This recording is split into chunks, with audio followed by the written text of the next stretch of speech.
Good afternoon, sister. Good afternoon, Getty. Yes, I'm glad to meet you today. And we just have a few questions to ask you, want to know more about you. So I want to ask you to tell us about yourself, your background, your name, who you are, and as much as you can remember. Okay. Thank you. I'm glad to be here. I am Margaret Yusufu, Margaret of Vioza Yusufu. And I am 63 years old. I was born on 30th of August, 1960 in Bauchi State, northeast part of the country. And I am a Bira by tribe. The Bira people are scattered in a few parts of the country, but my own is from Kogi State, and that is north central of the country, or middle belt. And but I was born in Bauchi and I grew up there. I come from a family of 10, 8 of us and our parents, both of blessed memory. I have 5 brothers and 2 sisters. A senior brother, twins after me, and then the others. So really 7 bats. I went to St. Peter's Primary School in Bauchi. And in my days, we did up to primary 1 to 7 before we finished. But before we finished primary 7, the educational system changed in the country. From September to September, it used to be January to December. Now,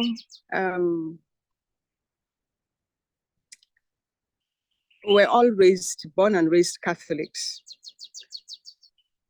On my mother's side, we are the 3rd generation of Catholics. On my father's side, we are the 2nd generation of Catholics. Because my father came from an Anglican background. His father was a staunch Anglican. And through him, that is through Yusufu Ozovehe, he brought himself with some other elders, brought the Anglican religion into Ibera land. On my maternal side, my grandpa was a catechist. That's Grandpa James Nwaha. Through him, with other elders, they worked with the priests then, and they brought Catholicism to Ibera land. So that's how it is. Staunch Catholics here, staunch Anglicans there. My father became a Catholic in his adulthood. Now, when I was in primary school, I think about primary 5 or so, some sisters came to my school. They were dressed in white. You only saw the face, the mouth. Everything else was all white. The old box system. They were expatriates. I don't know what congregation. I don't remember that. But I remember coming home. But in school that day, the priest invited us into the chapel. But I can't remember what they said now. But I remember coming home and saying to my mom, I said, some sisters came, some women came, they are called sisters. They are nuns and they work for God. And I said to her, I would like to be like them someday. And her simple response was, well, you are still so young. You still have your school ahead of you. After that, you can talk about it again. And that was it. But shortly after this period, this experience, I remember we were taken home to my village to celebrate. I was taken home to celebrate Christmas. And I remember that that was the first time I would hear my language, Ibira language, spoken at Mass. In in choir, the whole liturgy was in Ibira language. And my grandpa being a catechist, all the people, the women especially, and some of the men and youths from my area at home would come, because when we go home, being in the Catholic family, we stayed with grandpa, maternal grandparents home. They would all come around for 6 o'clock prayer, morning prayer. Days that we were outstation then, days that there are no masses. 6 o'clock morning prayer, midday, 12 noon, 6 p.m., and then night prayer. Now, I had an experience of God at this time. This would be about age 10. And I know that that experience of hearing my vernacular spoken, or my language spoken, in hearing it in the liturgy, hearing it in morning prayers, and all the other prayers in the family, as people gathered around, left a significant impression in me. The God experience I had at that time is such that I wasn't just hearing the prayers prayed or Bible read in a language. I was hearing God speak to my heart. That is the kind of experience I had. I could hear somebody's voice. I could hear God speaking to my spirit. And it was like I was hearing him. We were in a conversation. And so that experience left me. I always described it as God made me fall in love with him. And from then on, the one-on-one relationship with God started. That is a conscious journey that I know God brought me into himself, and we began that journey. A few years after that, my mom died. And I know that when she was sick, she died in 75 at the age of 33. I pleaded with God. I know several times I've said to him, please, let him take me so that she could continue and take care of the children and my father. And the day she died, I was heartbroken. I was very angry with God for a long time. I told him I would never forgive him for what he did and that we would never be friends again. In fact, I told him that he was to count me out of any friendship with him anymore. Since he did what I told him, I begged him not to do. And for a long time, I know that I was angry with him. But how every other thing I said I will not do, how I ended up doing them, like going to church, praying, even when I have problems, I will come and talk to him like I did before this time. I can't tell you, I can't explain that, but that was it. For 2 years, I refused to go to school, to go back to secondary school. I was just in Form 1 when she died. So for 2 years, I refused to go. She died, I was 14. I just finished Form 1 then. And because the educational system changed, I lost there was a way that affected my entering secondary school. Anyway, I was just the second born, the first daughter. My senior brother, I remember he just finished his mock, preparing for WAEC when that happened. And the twins were in secondary school too. They were just started. So for me, I refused school. And nothing my father could do for 2 years Nothing. He couldn't convince me.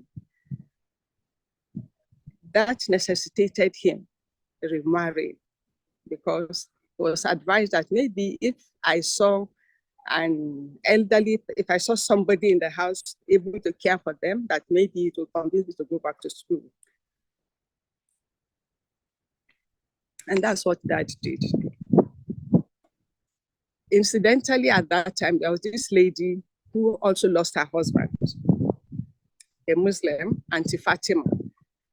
Her dad was an imam, but also from my home.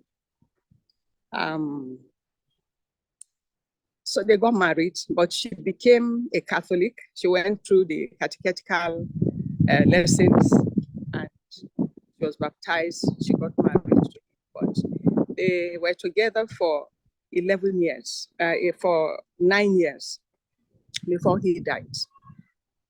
And he died at age, he was buried on his 51st birthday. He died at the age of 50 plus. He was buried the day he was 51. And she was 9 years with us, but there was no issue between us. But she brought up, once I saw her truly, I relaxed and I went to school. But in those 2 years, what my father was able to do for me was, he succeeded in getting me to go to the girls' secondary school twice a week, the boys' secondary school twice a week. In one place I attended, somebody gave me private lectures in maths, and in the other school, somebody gave me private lectures in English language. So that was how, for those 2 years, I'll ride my bicycle and go and come back home. That's how it happened. Now, I had a lot of crises, all surrounding Mom's death, the unforgiveness of God and all of that. And my father arranged through the parish priest, Father Sampson at that time, Daniel Sampson, his namesake Daniel, he arranged with one of the Holy Child sisters. Then they had a community in Bauchi as far back as that time. And Sister Anne. Okay, so I came into St. Louis and I said I had an experience that day of coming to meet Sister Ita, my principal of blessed memory also. And that day, as I entered the St. Louis gate, St. Louis College Jos, all the challenges, all the crises I had been in, it was like the luggage I had been carrying for so long. As I stepped into that college, the Lord just lifted all of it from my heart. And that was very significant for me, that he wanted me in that school. Sorry, sister, if I interrupt you, because yes. How did you get to St. Louis College? Is it when you began your secondary school again? Yes, when I began my secondary school again, I came into St. Louis College at that point. That's okay. And yes, and as I said, I was in crisis. And Sister Anne, one Holy Child sister, either English, I think an English sister, she must be English, was joining with me for the course of those 2 years. Then the day I came into St. Louis, as I stepped into the St. Louis gate, I remember that whatever the troubles I was carrying, the pains and all of the hurts I was carrying over my mom's death, the Lord just lifted everything from my heart. And for me, that was a very significant thing that I noticed. And I thanked him for doing it. So I got my admission, I came into school, I enjoyed school life and all of that. Another significant thing about St. Louis College Jos is when I was already aspiring with the sisters before I finished. Sister Camel Dodge, Sister Eileen Burns, Sister Mary Clarkin, they were all my teachers in school. And Sister Eileen, Sister Ita Maguire, she was the principal. Sister Camel Dodge, Sister Mary Clarkin, they were all my teachers and principal and form mistress. God rest Sister Camel Dodge and Sister Ita and Sister Eileen Burns. Sister Mary Clarkin is still alive, thank God. Now, the day I came to school, after I finished, and I came back to school to attend mass, because there was mass for Sister Ita, who had died. On her way, she was transferred from Jos to Kano. And on their way, they had an accident and herself and the driver died. Sally. I came to attend mass for her in the school and then to collect my results. That day again, because I was now like, where will I really go? Which school, which convent will I join?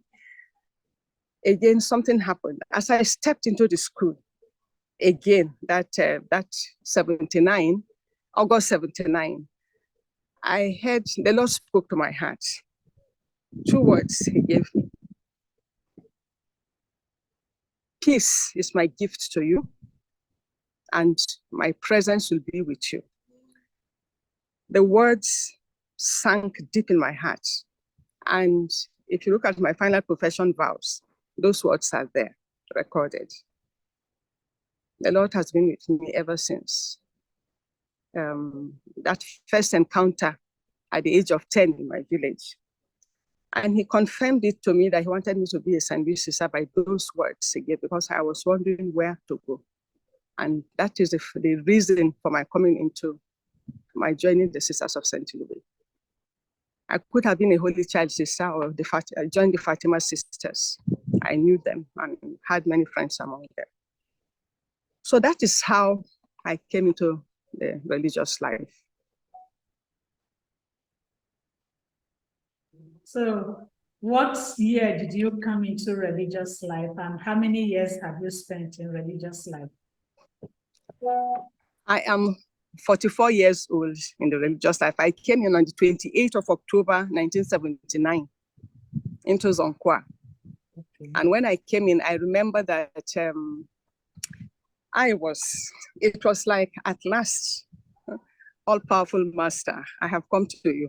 And that was the experience as I came into my postulancy here. And Sister Anita, God rest her, Anita Molly, was the one that received me, because Sister Dorothy Ayok was on, I think in Cairo or Tel Aviv or where that time. But Sister Anita Molly journeyed with us for Bridget Agum and myself for some months before Sister Dorothy came in and took over from her. So that is it. So who are your sects? I'm 44 years old. Okay, who are your sects in religious life? Sister Stella Kinwotu, Sister Bridget Ando, Ghana, Bridget Agum, Sister Camel Mary Fagbemi, God rest her. Mm-hmm. There is Sister Josephine Akinkoye from Ondo, who was with us till we made our first vows, and she went back. She left on her own.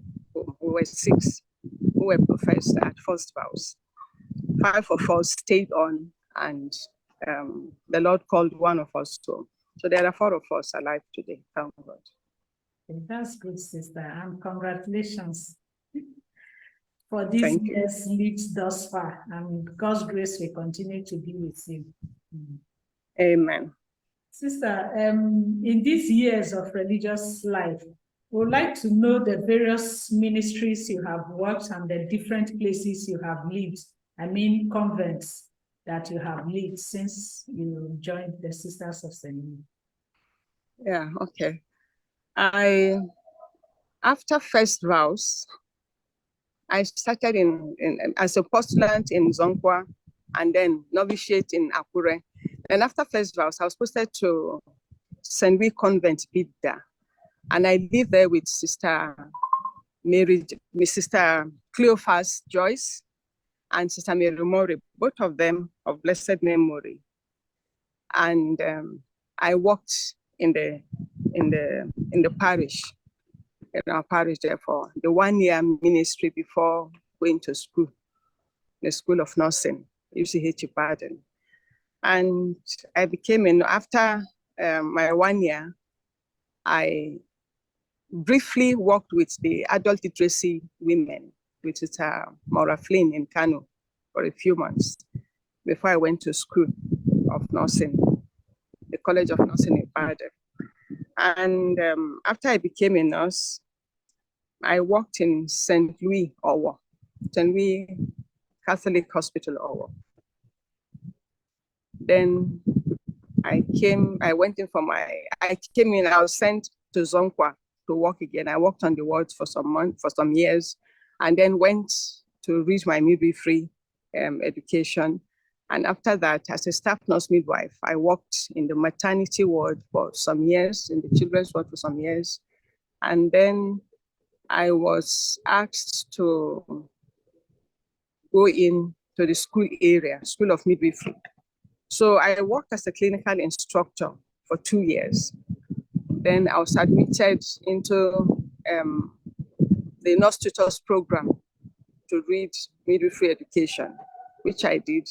And then I joined them in the School of Midwifery in Zonkwa and worked for some time with Sister Monica Adeya and other staff, and took over from her in 1996 and was there till 2007 when I left on sabbatical.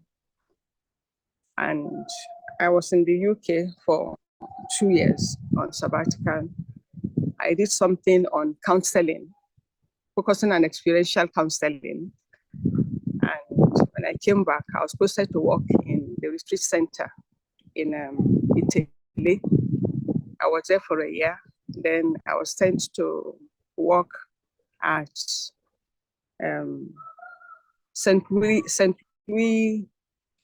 Our Lady's Catholic Hospital, the Seine, where I worked for another 1 year.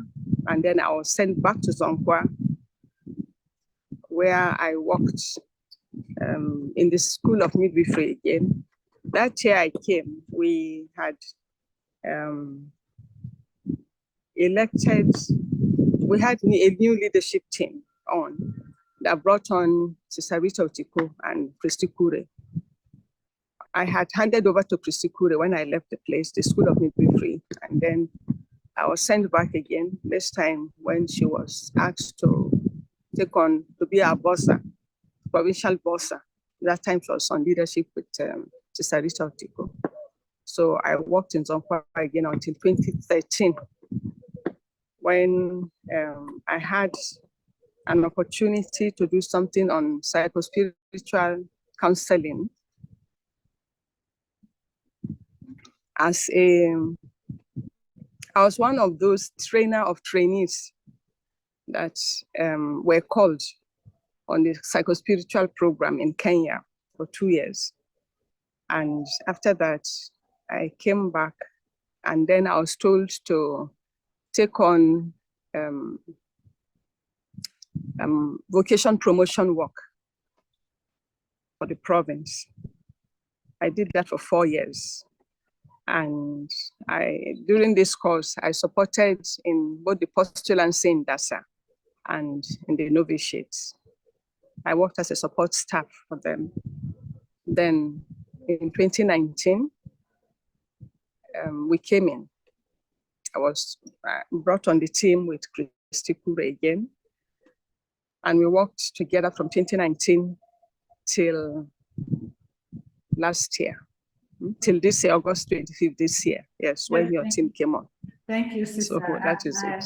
Okay. I would like us to go back a little. That aspect of working as vocation promoter, I know it brought a lot of vocation into St. Louis as at the time you were there.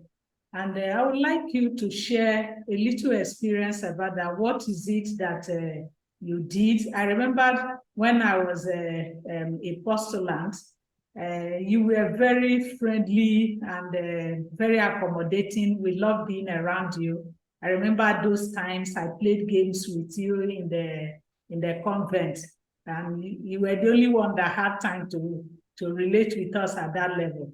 I don't really know what I would like you to share. What was your strengths, and what were your strengths, the challenges for future vocation promoters, so that they can also know how to go about. I will be glad if you can shed more light on that. Thank you. Okay. Okay. While, as we talk now, I've been in the vocation promotion work for most of my life, actually, as a service sister. Because while I was in the hospital, while I worked in the hospital or the School of Midwifery, I still did that. I was named the vocation promoter in the North here. I was interested in parish work, and I joined the youths in the church. So we worked a lot together. I was quite interested in what they do.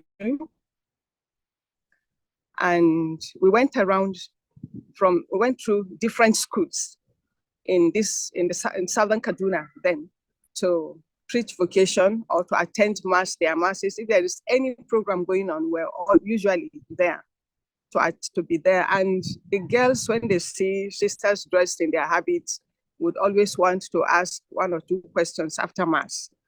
And we were there to attend to them. But basically, it has been available for in youth ministry,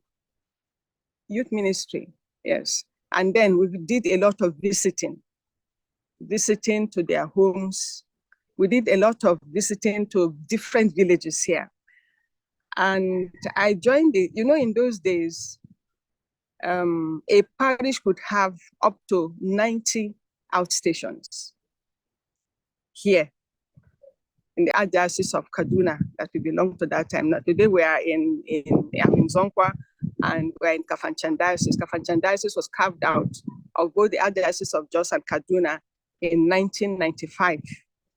So we went, in those days, a parish could have up to 90 or 100 and something outstations. The priest can cover all. So I went out a lot with the catechist here to some churches where we gave, we carried out communion service, and that brought us quite close to the youths. So, and then as a vocation promoter, in the last, before coming on the leadership, I was interested in moving around to different places. And once I received a letter or a call of interest, I followed it up. It's important to keep communication with the young ones, calling them, sending text messages. They called, they wrote letters, I responded, writing, to let them know that you are interested in them, they matter. Yes, I think there was a lot of that. And then also the province made it possible to visit them when I had to travel around to know their parents, their homes, and all that. That was quite helpful. I think that is quite good. Sometimes some sisters nearer them would go. I didn't do all the traveling alone. And that was all that was helpful. So but communicating with them is very important. Yeah, yes. Communication and the visits helped a lot. Okay, that was good. And thank you, sister. We quite appreciate that as a province. And would you like to share something about your leadership experience? I know that to be a leader in religious life calls for lots of patience and humility and wisdom. So would you like to share your experience when you were in leadership? Okay. There is one thing I will say. The Lord brought 5 of us together. Sister Chrisukure being the team leader. We had Sister Adefunke Babalola, the provincial leader, Bossa, Sister Josephine Tiab, Sister Victoria Orufumishi, and myself, area leaders.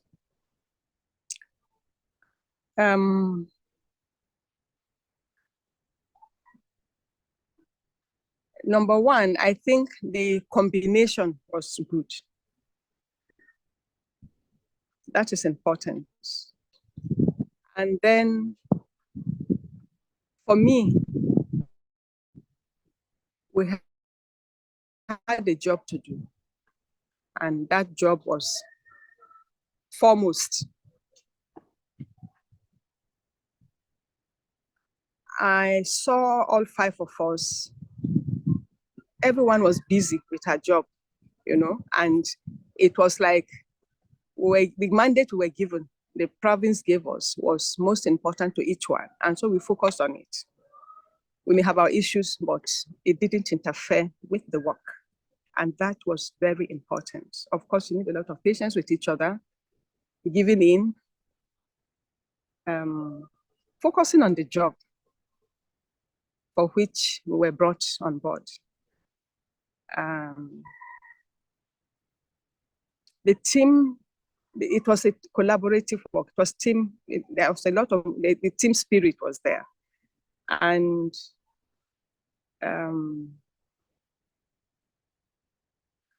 each one was, that is what I saw. Each one of us was passionate about what she had to do and did it. Each one believed in what she can give and gave it. We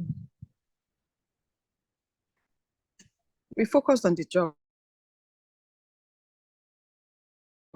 We focused on the job, and God helped us, and we got the job done, yes. So that is it. It's to focus on the job. Focus on the job. Yes.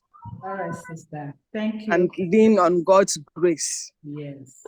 Very yeah. Because it's always there. Okay, sister. Thank you. Is there anything you would like to say to the future generation about religious life? Anything? Each of us have left home. I believed I was called by God, and I answered that call and I came. We each believed that we were called and left home and came. My advice is that hold that belief, that trust of the God who has called. Hold it tight. Don't let him out of your sight, because God is real, God is alive, God is friendly, God is a father, he's a friend, and he's always there. He's the most trusted friend. So hold on to him, have Jesus, believe in him, have Jesus in you. I mean, don't ever compromise your time with the Lord.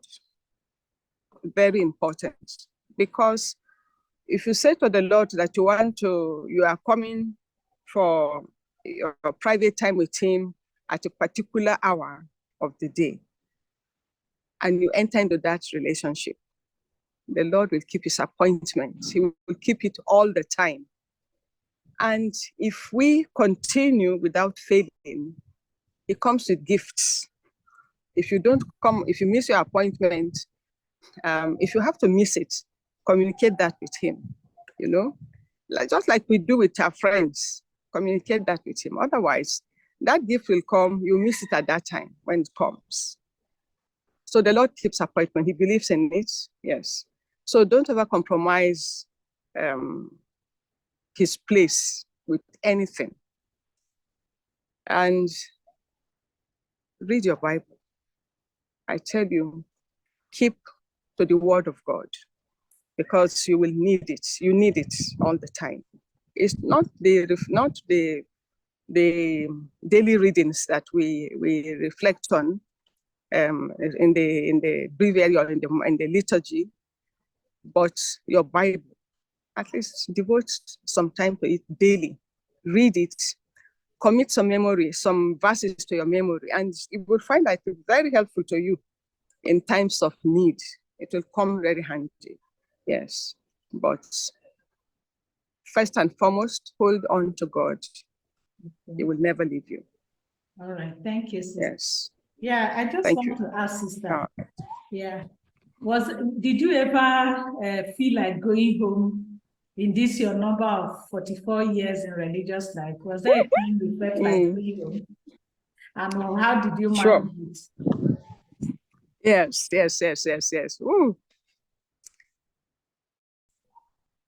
My dad died in 86, February 86, 8 February 86.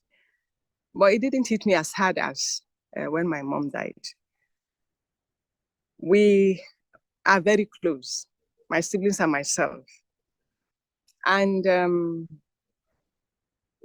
when they began to leave the Catholic Church, that rocked the whole of my life, because after that died, they were very charismatic in their churches as Catholics. And each time I went home, coming away, I came back renewed and challenged in a new way on something I wanted to do with my life, how to improve on it. There was always something to challenge me about, because of the way they were so passionate with their lives and gave everything to the church. They worked with the parish priest and all of that. But they got into their crisis too, because then they were charismatic. They were into the Catholic charismatic renewal in Nigeria. And there was that youths were questioning a lot. They were not just they were not just swallowing anything anymore. And they needed to be attended to. They were demanding answers. And when that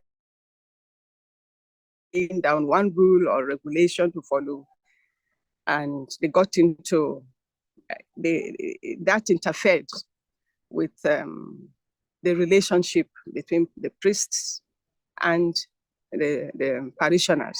So many Catholics, many of the youths left the church. Now, when the first person bolted out, I was scared, because I have seen what it cost.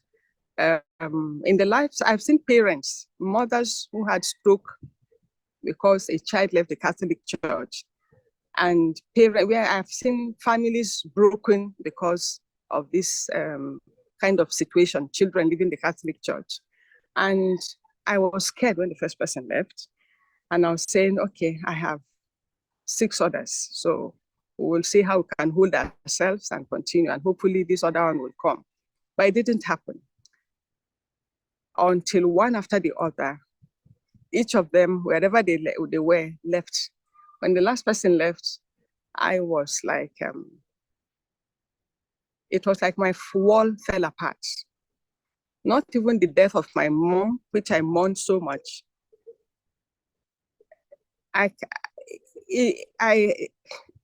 There was nothing for me to compare the agony I went through, seeing one after the other until the 7th person left, and I was alone. And at one point, they were even saying, "You don't belong there, come out," you know. But when they left, I saw people living passionate about God, but because they got into there was nobody ready to attend to them, to listen to them, to answer their questions and get into the kind of dialogue they wanted. Each person left. So I saw them and living, and it was like a death in my life. Something died, totally died in me.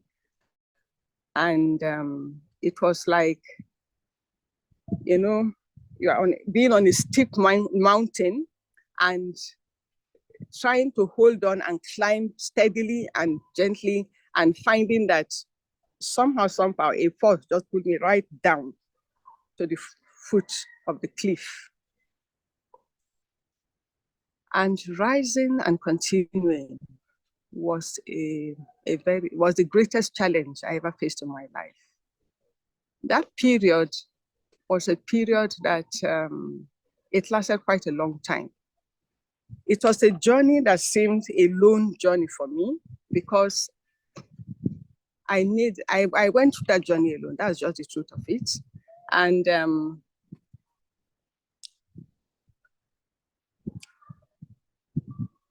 I don't know if anybody understood what was happening to me, but there were all kinds of assumptions about what was happening to me that also filtered to me. And those were very painful years. So those years, several times I came to God in prayer, and I asked him to show me what he wanted me to do, where he wanted me to go. and there was silence. I know that I was not quarreling with God, but I was very pained. I was hurting very badly for what was happening that I had no control over.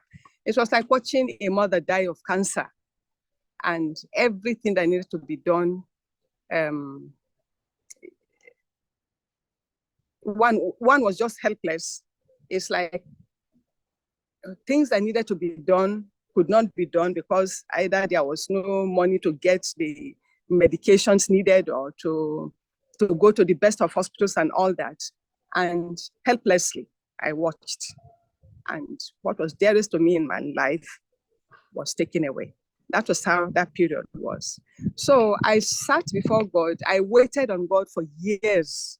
I went through the most harrowing experience of going through. It was a desert experience, real desert experience, that period. And it was, as I said, a lone journey.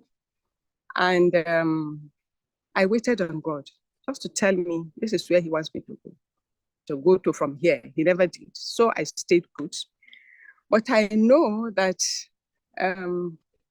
I was, at some point, I became very annoyed, very angry with our Blessed Mother. And I would refuse to pray the rosary. If the church invites me to come and give a talk on her, I would reject it. If they invited me to come and give a talk on the saints, I rejected it because I said to Mother, I said, she left me alone. I also said that she left me alone. I thank God that reconciliation came between me and her. One day I went to visit Sister Stella Okonkwo, my great friend and sister, in Pro Labore Day Ibadan. And when she saw me, she said, we started talking. Then went into the chapel to pray, and afterwards came to outside the chapel to talk. And she asked about the family because she knows them.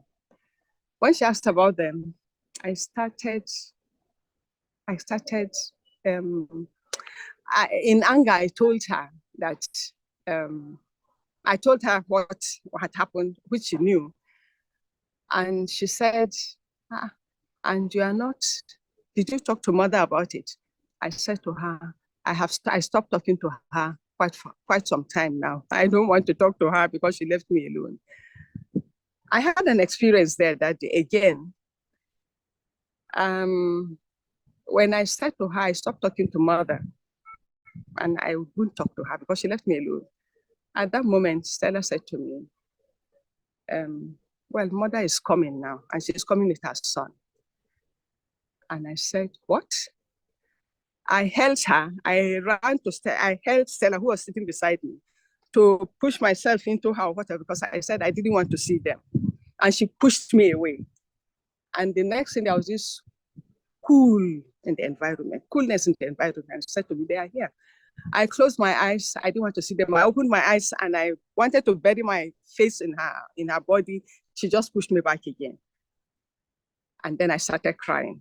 That day I felt, I knew what Peter felt when he said to the Lord, depart from me, behold, I am a sinful man. That was the way I felt that day. You know, I cried and cried and cried, and there was so much who would turn and hear me. And then she will turn to me and hear me. She'll turn to him and hear. I turn to her and hear her. But conversation was between Our Lady and myself, and Stella was hearing us. But that was when the reconciliation between Mother and myself took place. And from then on, I held on tight. Even those years when I said I was not, I was angry with her, I still prayed my rosary, or I would say something to her when I'm angry, but the relationship was not just okay. That was it. So those periods, I waited on God, but he didn't answer. He didn't tell me to move, and I didn't move because the contract is with him, not with anybody. The contract about my life is with God, not with anybody. And so nothing can happen to me that can sever that relationship. I would move only when he tells me to move. If today he tells me to move on here, this is where he wants me to go, I will have no hesitation, I'll move on. So I did. Okay. But as I said, hold on to the Lord. That is the only person that makes sense. Okay, thank you. Thank you very much, sister. I am very grateful. Even listening to you, I must tell you, I've been inspired too. And the Lord that has kept you thus far will keep you and grant you the strength, the graces you need to continue to say yes to Him and to love Him as you have always done. Thank you, sister, for sharing yourself. You know, it's like the story of being the bread you shared for other people to eat. So what you have done now is sharing yourself, which is bread also, to give life to people. We are very grateful. Thank you, sister, and God bless you. Thank you. God bless you.